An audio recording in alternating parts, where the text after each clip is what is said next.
아메리카 자전거 여행이라는 책이 있습니다. 그 책을 지은 저자 홍은택 씨는 자전거로 미국을 횡단하면서 그때 여러 가지 경험했던 그 내용들을 모아 이 책을 썼습니다. 대서양과 맞닿은 버지니아주의 한 도시에서 출발해 태평양과 맞닿은 오레곤주 한 도시까지, 그게 트랜스 아메리카 트레일이라고 합니다.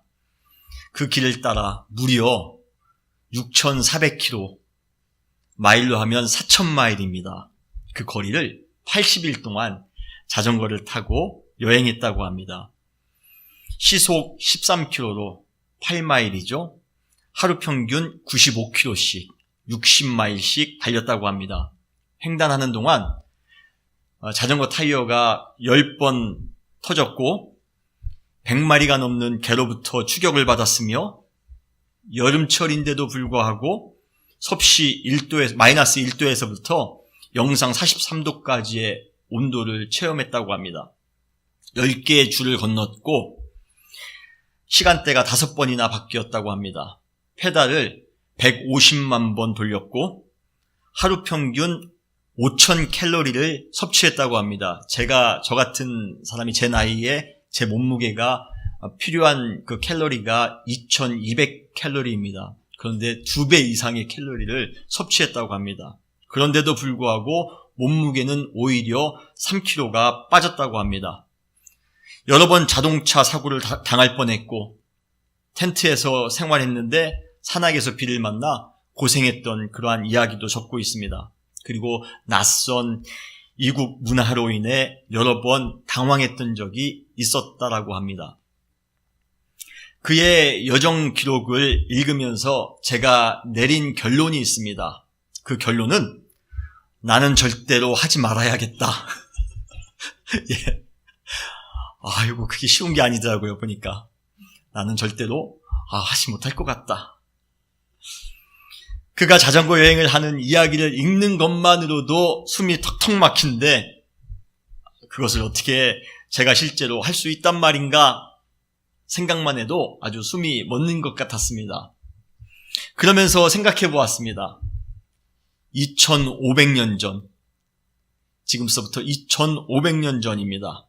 오로지 걷는 것 하나로만 수천 킬로의 그 순례의 여정을 감당해야 됐던 오늘 본문 시편 84편의 시인은 어떠했을까? 그 당시에는 자전거도 없었습니다. 그 당시에는 특별한 다른 운송 수단이 없었습니다. 그냥 걷는 것 하나입니다. 현대에는 순례의 여정도 상품화되어 최적의 조건에서 최상의 편의를 받으며 안전하게 순례의 여정을 할 수가 있습니다. 성지 순례라고 하는데 저는 그걸 순례라고 해야 될까? 아예 그냥 성지 여행이 더 맞지 않을까? 성지 관광이 더 맞지 않을까라는 생각을 합니다. 순례는 아무 때나 붙이는 게 아닌 것 같아요. 그러나 2500년 전의 순례는 아무도 걸어간 적이 없는 곳에 순례자 스스로가 길을 만들며 걸어가야 되는 극한 여정의 작업입니다. 그냥 한번 해봐야지 하는 마음으로는 도저히 출발에 엄두도 낼 수 없는, 어쩌면 목숨을 건 순교의 마음을 가진 사람만이 겨우 나설 수 있는 것이 바로 그때의 순례였습니다. 그러기에 그 당시 순례자들은 특별한 목적을, 분명한 목적을 가지고 있어야지만이 그 순례를 감당할 수가 있었던 것입니다. 그들의 목적은 무엇입니까? 순례자들이 예루살렘 성전을 향해 순례했던 그러한 이유는 무엇입니까? 바로 하나님의 임재를 체험하기 위해서입니다. 성전에 가면 하나님을 만날 수 있다라는 그러한 믿음 때문에 그들은 그 어려운 순례 여정을 감당했던 것입니다. 그리고 시편 84편의 시인이 고라 자손이라고 할 때 그들의 그 사명이 예루살렘에 있기에, 자신들이 감당해야 될 사명이 예루살렘에 있기에 그들은 예루살렘을 향하여 순례의 길을 걸어갔던 것입니다. 여러분, 우리는 순례자입니다. 우리는 하나님이 없다고 주장하는 이 세대 가운데에, 그리고 하나님의 능력을 무력화시키기를 원하는 이 현대 시대에서 주님만이 나의 방패이십니다. 주님만이 나의 구원이십니다. 주님만이 나의 영광이십니다. 우리는 이러한 사실을 믿기에 주님을 만나기 위해 믿음의 여정을 묵묵히 진행해 나가는 이 시대의 순례자입니다. 여러분은 순례자입니다. 헛된 것에 열정을 품으며 삶의 에너지를 영원하지 않은 것에 소모하는 우리 시대에 우리에게 주어진 참된 사명을 실천하기 위해 사명의 땅을 향하여 찬송을 부르며 나아가는 순례자입니다. 아골골짝 빈들이면 어떻습니까? 소돔 같은 거리면 어떻습니까? 남들이 다 꺼리 있는 봉사면 어떻습니까? 억울한 손해가 분명하게 예측되는 그러한 장소면 어떻습니까? 그곳에 주님이 계신다라면, 그곳에 나의 사명이 있다라면 여러분 가야 되지 않겠습니까? 첫날을 세상 속에서 무의미하게 사느니 단 하루라도 좋습니다. 주님께서 계신 성전, 내가 감당해야 될 사명이 있는 그 성전에서 있는 것이 더 좋습니다. 고백할 수 있는 여러분 되시기를, 그러한 순례자 되시기를 주님의 이름으로 축원합니다.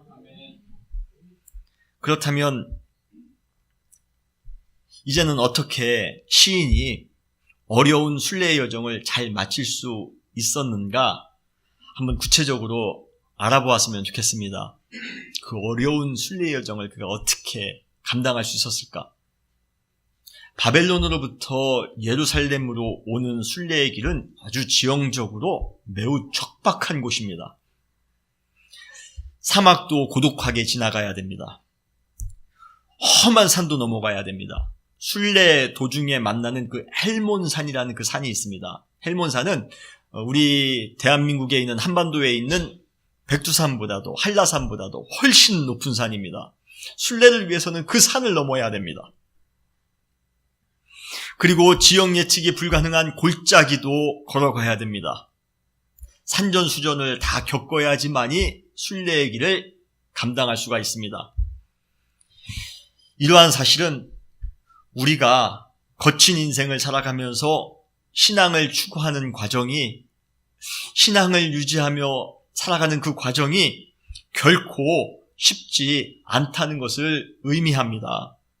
가끔 어떤 분들이 저에게 그러한 말씀을 하십니다. 목사님, 신앙생활을 하면 평안할 줄 알았습니다. 신앙생활을 하면 형통할 줄 알았습니다. 그런데 신앙생활을 했는데 오히려 더 힘드네요, 목사님. 제가 그런 분들에게 예, 맞습니다. 예, 맞습니다. 더 힘들 수 있습니다. 어두운 세상에서 빛으로 살아가는 것이 더 힘들 수 있습니다. 거룩이 헌신짝처럼 내팽겨진 세속 속에서 신앙인으로서 거룩하게 살아가는 것이 얼마나 힘든지 모릅니다. 공의와 정의가 완전히 무시되는 시대 속에서 진정한 신앙인으로 하나님의 공의와 하나님의 정의, 하나님의 뜻을 실천하며 살아가는 것이 너무나도 힘든 것 당연합니다. 당연합니다. 그래서입니까? 베드로도 우리에게 이렇게 권면합니다. 이렇게 이야기합니다. 베드로전서 4장 12절에 보면 사랑하는 자들아, 너희를 연단하려고 오는 불시험을 이상한 일 당하는 것 같이 이상히 여기지 말고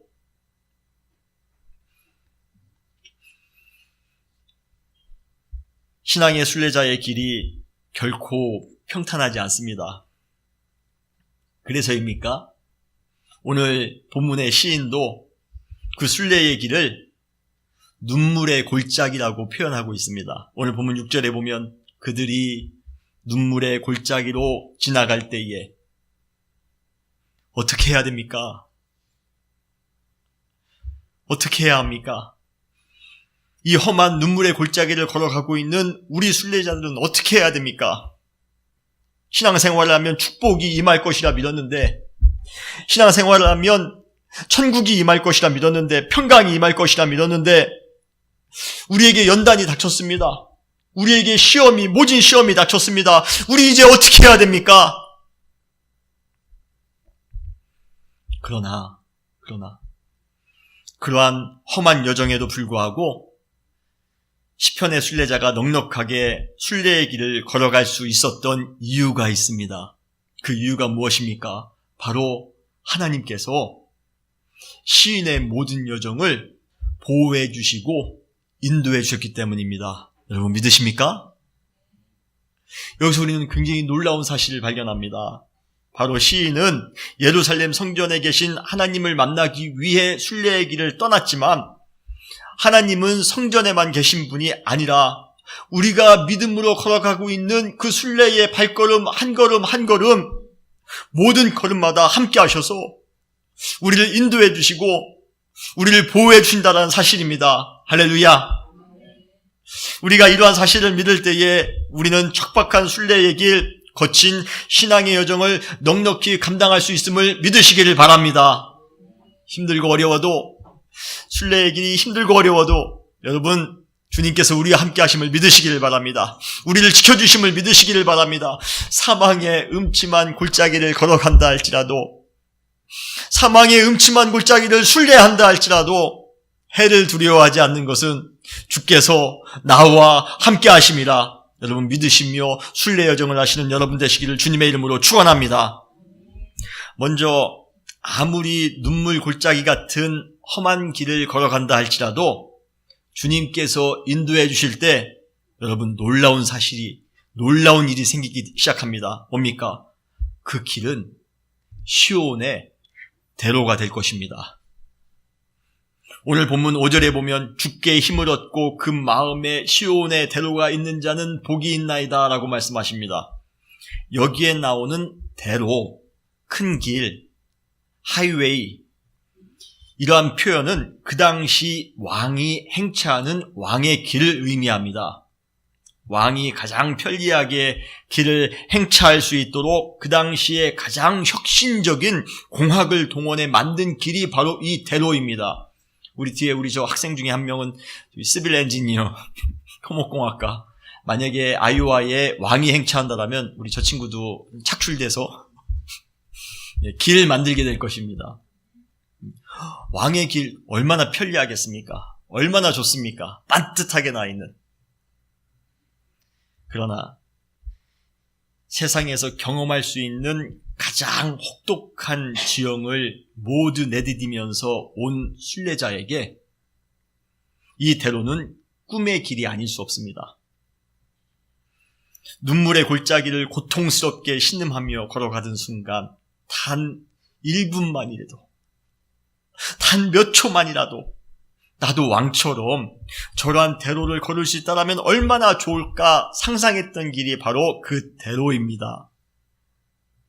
그런데 하나님의 인도하심을 받는 순간 그 순례자의 상상은 현실이 됩니다. 할렐루야. 여러분 우리 찬송가에 그 찬송가 있죠? 꽃이 피는 들판이나 험한 골짜기라도 주가 인도하는 대로 주와 함께 가겠네. 한 걸음 한 걸음 주 예수와 함께 날마다 우리는 걷겠네. 시온의 대로를 걸어가는 그러한 순례자들만이 부를 수 있는 찬양입니다. 여러분 평생을 통하여 이 기쁜 찬양을 하나님과 더불어 함께 부르며 동행하며 나아가시는 여러분 되시기를 주님의 이름으로 축원합니다. 물론 이것은 지금까지 걸어왔던 험한 순례의 길이 갑자기 물리적으로 변하여 평탄해진다라는 그러한 의미가 아닙니다. 시온의 대로가 어디에 생기나 오늘 본문은 이렇게 이야기하고 있습니다. 오늘 본문에 보면 그 마음에 시온의 대로가 있는 자라고 표현되어져 있습니다. 시온의 대로는 어디에 있습니까? 바로 우리의 마음에 있다라는 것입니다. 어려운 순례의 환경이 갑자기 기적적으로 좋아져서 우리의 현실 가운데 시온의 대로가 생기는 것이 아닙니다. 주님께서 함께 하시기 때문에 마음이 넉넉해져서 시온의 대로가 되는 것입니다. 겉으로 보기에 우리의 상황은 척박한 순례의 여정 그대로입니다. 먹고 살기 계속 힘듭니다. 가정의 문제 끊임없이 일어납니다. 직장의 문제는 계속 진행 중입니다. 거기에 내가 원하는 대로 상황은 전혀 돌아가지 않습니다. 현실은 계속 눈물의 골짜기이며 현실은 계속 사망의 음침한 골짜기입니다. 그런데도 불구하고 내 마음 가운데 넘쳐나는 그 기쁨, 그 감사로 인해 도저히 주체할 수가 없다는 것이에요. 이 얼마나 신비한 일입니까? 이 얼마나 신비한 일입니까? 이것이 가능한 이유가 무엇입니까? 바로 우리의 마음에 시온의 대로가 있기 때문임을 여러분 믿으시기를 바랍니다. 왕이신 우리 주님께서 시온의 대로에서 우리를 만나주실 것이에요. 그리고 우리의 순례의 가정 가운데에 함께 하셔서 우리를 보호해 주시고 우리를 인도해 주시고 우리와 함께 하심을 여러분 믿으시기를 바랍니다. 힘든 신앙의 순례에서도 신앙의 시온의 대로를 걸어가므로 항상 넉넉한 승리를 유지하며 살아가시는 여러분 되시기를 주님의 이름으로 축원합니다. 더 나아가 하나님께서는 우리를 인도하시고 보호하시면 하나님께서 우리를 인도하시고 보호하시면 건기에 완전히 마른 골짜기를 지나간다 할지라도 많은 샘을 만나게 될 것입니다. 건기를 마감하는 이른 비로 인해 복을 받게 될 것입니다. 믿으십니까? 다시 말해 순례 기간 내내 주님께서 가장 필요한 것으로 우리에게 공급해 주심으로써 항상 형통케 하신다라는 것입니다. 오늘 본문 6절에 보면 그들이 눈물 골짜기로 지나갈 때에 그곳에 많은 샘이 있을 것이며 이른 비가 복을 채워주나이다. 여러분, 골짜기로 통행할 수 있는 기간은 주로 건기입니다. 비가 오지 않는 그러한 때입니다. 순례자들이 순례의 길로 골짜기 길을 택하는 이유가 있습니다. 그 이유는 그 길이 순례의 길로 가는 그러한 지름길이기 때문에 그렇습니다. 골짜기 길로 가야지만이 그 어려운 순례의 길을 조금이라도 단축시킬 수가 있습니다. 그런데 문제는 뭡니까? 우기 때에는 그 골짜기에 물이 차서 강이 됩니다. 그 강을 와디라고 하는데요. 그러면 우기 때는 그 와디 때문에 그 길을 사용할 수가 없습니다. 그래서 건기 동안에 골짜기 길을 순례의 길로 택하여 가는 것입니다. 그런데 건기 때의 최고의 단점이 있습니다. 우리가 쇼컷이기 때문에 좋은 점은 있지만 한 가지 단점이 있습니다. 건기기 때문에요. 물과 식량을 구하기가 어려운 것이에요. 지금 시인이 건기의 골짜기를 따라 순례를 하고 있습니다. 아주 따가운 햇빛이 온몸을 타들어가는 것처럼 바짝바짝 말리고 있습니다. 다윗은 시편 32편에서 그러한 것을 이렇게 표현하고 있습니다. 내 진액이 빠져서 여름 가뭄에 마름같이 되었나이다. 이것이 바로 건기의 골짜기를 순례하고 있는 그 순례자의 상황입니다. 그러나 갈증으로 정신이 혼미해지는 상황 속에서도 시인은 전혀 두려움이 없습니다. 왜입니까? 바로 눈물의 골짜기를 지나간다 할지라도 그곳에 많은 샘이 있을 것이라 믿었기 때문입니다. 그뿐입니까? 여러분, 건기가 끝나고 우기가 시작할 때 내리는 이 비를 이른 비라고 합니다. 이 이른 비를 맞으면서 자란 그 과일이 아주 최상품의 과일이랍니다. 아주 당도가 제일 높은 과일이 바로 이 이른 비를 맞으면서 자란 과일이랍니다. 하나님께서 우리가 순례의 여정으로 피곤할 때마다 이른 비를 내려주심으로 가장 맛있는 과일을 먹게 하신다는 것입니다. 여러분, 순례의 여정이 얼마나 이렇게 역동적일 수 있을까요? 힘들 줄만 알았습니다. 고생스러울 줄만 알았습니다. 그런데 건기에 정말 혀가 바짝바짝 마르는 그 상황 가운데에 길을 걸어가고 있지만 때마침 하나님께서 샘물을 제공해 주시더라는 것이에요. 우리가 지쳐 쓰러질 때쯤에 하나님께서 가장 아름다운 과일을 제공해 주심으로 우리에게 기력을 다시 한번 세워주신다는 것입니다. 이 얼마나 역동적입니까? 그러기에 어떠한 어려운 신앙의 순례 속에서도 여러분 걱정하지 마시기 바랍니다. 염려하지 마시기 바랍니다. 하나님은 여호와 이레의 하나님이십니다. 하나님은 공급하시는 하나님이신 줄 믿으시기를 바랍니다. 우리가 필요한 것을 우리보다도 더 잘 알고 계시는 그 주님께서 순례의 여정 중에 지쳐 쓰러지지 않도록 가장 필요한 것으로 우리의 삶을 채워주실 것입니다. 여러분, 힘들고 어려운 순례의 길을 걸어간다 할지라도 걱정하지 마시기 바랍니다. 주님께서 우리가 힘들고 쓰러질 때마다 샘물을 공급해 주실 것입니다. 우리가 힘들고 어려울 때마다 이른비를 먹으며 자란 그 아름다운 과일, 단도가 가장 높은 과일을 제공해 주실 것입니다. 그로 인하여 우리는 또 한 번 하나님의 인도하심과 하나님의 보호하심 가운데 넉넉히 순례의 길을 걸어갈 수 있음을 여러분 믿으시길 바랍니다. 신앙의 순례가 좀 어려운 것은 사실입니다. 그래도 한번 믿음으로 해볼 만한 이유는 하나님의 역동적인 능력을 매 순간마다 경험할 수 있기 때문입니다. 여러분 한번 생각해 보시기 바랍니다. 예수님의 제자들이 그 신앙의 순례를 택하지 않았다라면, 제자의 길을 택하지 않았다라면 그냥 어부로서, 그냥 평범한 세리로서 아주 평이한 삶을 살아가다 죽었을 것입니다. 그러나 그들이 신앙의 순례의 길을 택하는 순간 물론 많은 도전도 있었습니다. 많은 어려움도 있었습니다.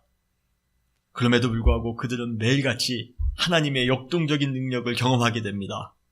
맹인이 눈을 뜨는 것을 경험합니다. 문둥병자가 고침을 받습니다. 물이 변하여 포도주가 됩니다. 오병이어의 신비를 경험합니다. 심지어 죽은 자가 살아나는 그러한 능력도 가장 근접한 거리에서 볼 수 있는 그러한 은총을 경험하게 됩니다. 여러분 이것이 바로 순례자의 경험인 줄 믿으시길 바랍니다. 우리 역시도 순례의 여정을 떠나면 하나님께서 우리를 보호해 주시며 우리를 인도해 주실 것입니다. 그 안에서 우리는 매일같이 하나님의 역동적인 그러한 은총을 맛보며 경험하게 되실 것입니다. 평범 이상의 삶을 살아가게 되실 것입니다. 하나님의 능력을 맛보며 살게 될 것입니다. 하나님은 우리의 필요를 먼저 하시기에 골짜기를 걸어간다 할지라도 많은 샘을 발견할 수 있도록 해주실 것이에요. 가장 당도가 높은 과일을 적절한 순간마다 기가 막히게 우리 가운데 제공해 주실 것입니다.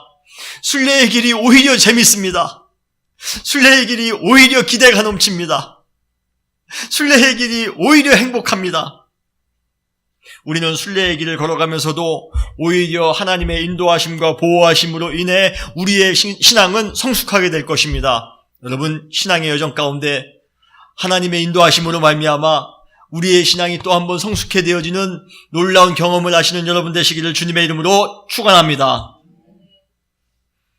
마침내 이런 하나님의 신비한 인도하심과 적절한 공급하심을 맛본 순례자는 더욱더 큰 힘을 얻어 그가 그토록 원했던 하나님 앞에 서게 됩니다. 순례자의 최고의 목적이 이루어지는 순간입니다. 오늘 7절 말씀입니다. 그들은 힘을 얻고 더 얻어 나아가 시온에서 하나님 앞에 각기 나타나리이다. 드디어 하나님을 경험하게 됩니다. 하나님을 만나게 됩니다. 그들이 예루살렘에 도착해 성전을 처음 바라봤을 때 그때 그들의 감정이 어떻을까? 그들의 그 마음이 생생하게 느껴집니다. 야, 얼마나 기뻤을까? 그 엄청난 어려운 그 순례의 길을 마감하며 성전이 다 눈앞에 들어오는 그 순간 그들은 말할 수 없는 기쁨을 마음 가운데 누렸을 것입니다. 우리도 우리의 인생의 여정을 다 마감하고 우리 신앙의 순례를 다 마감하고 주님 앞에 서는 그 순간 어떠할까 상상해 보았습니다. 찬송가 85장 1절에 보면 구주를 생각만 해도 이렇게 좋거든 주 얼굴 배울 때야 얼마나 좋으랴. 우리가 지금 순례의 여정 가운데 주님을 머리로 상상하면서 마음으로 상상하면서 걸어갔는데 신앙의 여정이 순례의 여정이 마치는 그 순간 그 하나님을 대면하게 될 때 그 얼굴 배울 때야 얼마나 좋을까. 찬송가 240장 1절에 보면 주가 맡긴 모든 역사 힘을 다해 마치고 뭡니까? 순례의 여정을 잘 마쳤다는 얘기 아니겠습니까? 밝고 밝은 그 아침을 맞을 때 요단강을 건너가서 주의 손을 붙잡고 기쁨으로 주의 얼굴 배우리. 할렐루야. 얼마나 행복할까요? 얼마나 기쁠까요? 그 생각을 하니 이 시편에 이 시인이 그 어려운 순례 여정을 마감하고 드디어 예루살렘 성전을 바라봤을 때 그 마음이 어땠을까가 우리의 마음 가운데 그대로 느껴집니다. 순례의 목적이 이루어지는 그러한 아름다운 삶 살아가시는 여러분 되시기를 주님의 이름으로 축원합니다. 순례의 여정을 마감하면서 시인은 하나님 앞에서 이렇게 고백하며 찬양합니다. 오늘 본문 11절입니다. 여호와 하나님은 해요 방패이시라. 여호와께서 은혜와 영화를 주시며 정직하게 행하는 자에게 좋은 것을 아끼지 아니하실 것임이니이다 라고 말씀하십니다. 순례의 과정 내내 사막의 추운 어둠 속에서 하나님은 해와 같은 존재였습니다. 목숨을 위협하는 동물들, 무서운 자연 환경을 만날 때면 하나님은 어김없이 방패셨습니다. 행색이 초라하고 전혀 화려하지 않았지만 이 세상의 임금이나 이 세상의 어떠한 관원이 가질 수 없는 하나님의 은혜, 하나님의 영화로 하나님께서는 순례자들에게 옷 입혀주셨습니다. 부족한 것, 투성이인 것 같은 신앙의 여정 속에서 가장 좋은 것으로, 가장 아름다운 것으로 아끼지 아니하시고 제공해 주신 하나님으로 말미암아 오히려 순례의 과정이 더 풍부하게 느껴졌습니다. 그리고 앞으로도 그 하나님은 영원히 순례자의 삶 가운데에 동일한 방식으로 계속해서 역사해 주실 것입니다. 동일하게 역사해 주실 것입니다. 여러분 믿으십니까? 그러기에 그는 성전에서 만난 하나님을 바라보며 이렇게 찬양할 수 있었던 것입니다. 여호와 하나님은 해요 방패이십니다. 여호와께서 은혜와 영화를 주시며 정직하게 행하는 자에게 좋은 것을 아끼지 아니하실 것임이니이다.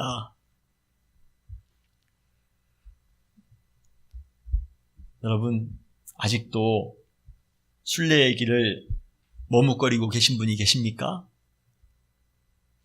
아직까지도 세상의 것에 안주하시려는 마음을 가지고 계십니까? 아직까지도 순례의 길이 나에게 큰 손해만 줄 것 같습니까? 누가 뭐라고 해도 우리 은혜교회는, 그리고 은혜교회 사랑하는 성도님들 한 분 한 분은 우리 함께 이 순례의 길을 걸어갑시다.